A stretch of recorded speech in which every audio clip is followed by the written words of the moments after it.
Halo, apa kabar semua? Selamat datang kembali di Techmaster ID dengan gue Taufik, dan di video kali ini kita akan ngebahas soal FPS, aka frames per second. So, mari kita mulai.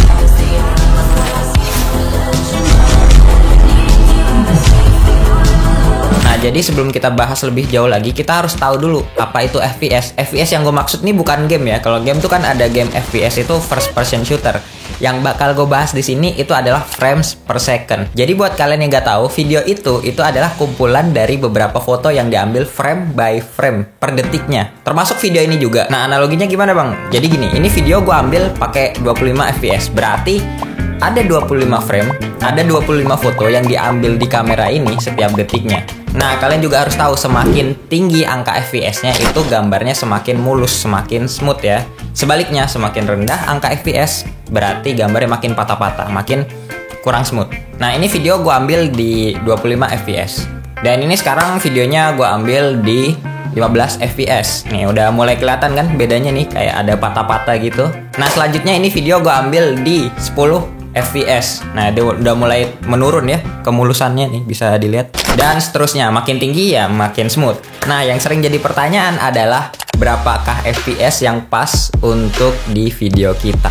Nah, sebelum menjawab, kalian harus tahu dulu kalian pengen bikin video apa, style video kalian itu gimana. Karena setiap FPS itu ada fungsinya masing-masing gitu. Oke, kita ambil contoh 60 fps ke atas, 60, 120, 240 fps ke atas. FPS dari 60 ke atas gitu, itu biasanya dipakai buat kebutuhan slow motion. Karena slow motion itu semakin tinggi angka FPS-nya, di slow motion itu makin smooth. Sebaliknya, semakin rendah angka FPS-nya di slow motion itu ya makin patah-patah. Jadi penggunaan FPS yang tinggi itu pada umumnya orang pakai buat kebutuhan slow motion. Tapi FPS tinggi ini kalau misal kalian pakai buat kebutuhan film atau music video, ya itu kurang cocok karena terlalu smooth. Kayak kita ngelihat secara langsung gitu, kayak terlalu smooth. Nah, satu lagi nih, buat kalian yang nggak tahu, film pada umumnya itu pakai format 24 fps. Loh bang, kenapa 24 fps bukannya makin smooth makin bagus ya? Kenapa film pakai 24 fps? Oke, di sini gue bakal ngebahas ya, karena kita balik dulu ke zaman ke awal-awal industri film berdiri. Nah, jawabannya adalah dulu pas awal-awal industri film tahun 1920, itu orang-orang masih nyari frame rate atau fps yang sesuai untuk film.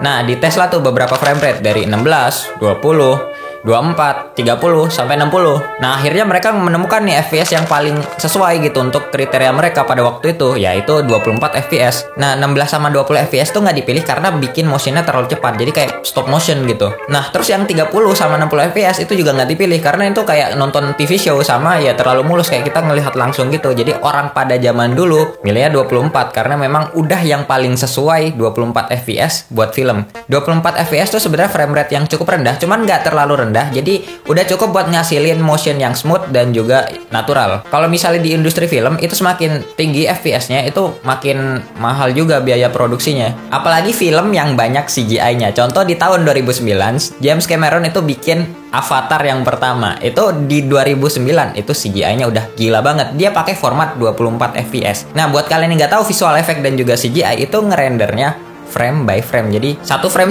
gitu. Itu 24 frame berarti 24 fps. Bayangin ngerender 24 frame itu udah setengah mati, apalagi kalau misal kita ditambahin fps-nya jadi 30 sampai 60 ya. Jadi ya biaya produksinya juga makin gede. Mahal, bro. Itu rekam video itu kan ada roll filmnya tuh. Makin banyak frame-nya itu juga makin mahal gitu.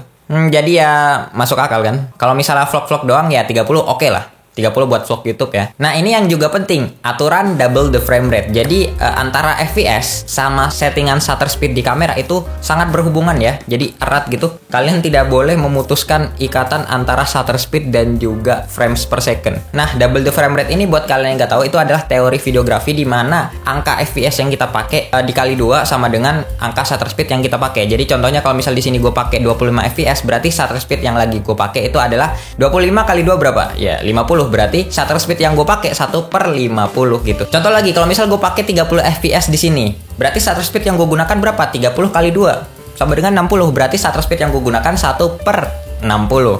Seterusnya sampai lu pakai 60 fps berarti shutter speed lu 1/120 dan seterusnya lah ya. Kenapa begitu? Untuk menghasilkan motion blur yang natural. Kalau misal kita pakai shutter speed yang lebih tinggi daripada standar yang harus kita gunakan, berarti itu bakal ngasih motion blur yang terlalu fokus gitu. Jadi motion blurnya nggak blur-blur banget, jadi kurang natural. Nah sebaliknya kalau misalnya shutter speed video kita itu terlalu rendah daripada standar yang seharusnya, itu videonya terlalu ngeblur gitu, terlalu gampang shaky dan patah-patah gitu. Nah jadi kesimpulannya adalah berapa FPS yang cocok untuk video kalian, itu kalian juga harus tahu dulu. Kalian mau bikin video apa? Style video kalian tuh mau gimana? Oke, mungkin segitu aja untuk video gue kali ini. Terima kasih buat kalian yang udah nonton sampai habis. Semoga video ini bermanfaat. Jangan lupa like kalau misal video ini berguna. Jangan lupa komen di bawah request mau bikin video apa lagi buat kedepannya. Gue pamit, see you next time men. Seperti biasa, salam master.